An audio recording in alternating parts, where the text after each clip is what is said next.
Alors pourquoi je consomme bio aujourd'hui? Tout simplement parce que j'ai été élevée un petit peu dans la tradition du fruit et du légume. C'est-à-dire que petite, ma grand-mère avait un grand potager. Et je trouvais ça hyper sympa d'aller cueillir ses tomates, ses piments, ses salades, les courgettes. Toute mon enfance, j'ai été élevée avec des fruits, des légumes, toujours de saison, bio. Ma mère allait toujours se ravitailler en produits frais puisqu'on avait un maraîcher à Bayonne. Tous les vendredis, après l'école, on allait chercher notre gros panier de fruits et légumes. Et aujourd'hui, je continue à consommer des produits de préférence bio. Pour moi, c'est quelque chose de très important parce que j'ai été élevée dans la tradition bio. Une des raisons aussi pour laquelle on achète bio, c'est qu'on est des jeunes parents aujourd'hui. On a un petit bébé qui a 18 mois. Et pour nous, c'est très important en fait de transmettre cette culture du fruit et légumes, du vrai fruit et du vrai légume en fait. Donc nous, on cuisine du légume bio, on fait de la vraie purée de carottes, de la purée de brocoli, en fonction des saisons, on s'adapte, on fait des compotes de pommes, on va faire des compotes de pêche, d'abricots l'été avec des vrais fruits. Et je vous assure que c'est quand même déjà plus sympa parce qu'on sait ce qu'il y a dans l'assiette de notre enfant, mais on lui apprend aussi, on lui transmet cette notion du goût, du vrai goût.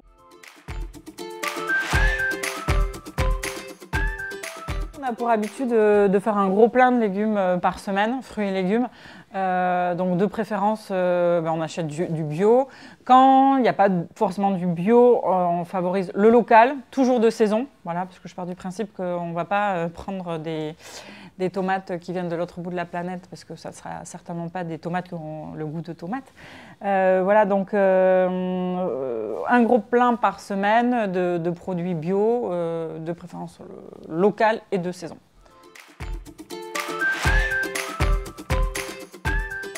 Pour moi, le label AB représente une certification et une sorte de garantie qualité, puisque on sait en moyenne qu'un agriculteur a 3 ans pour passer en conversion bio.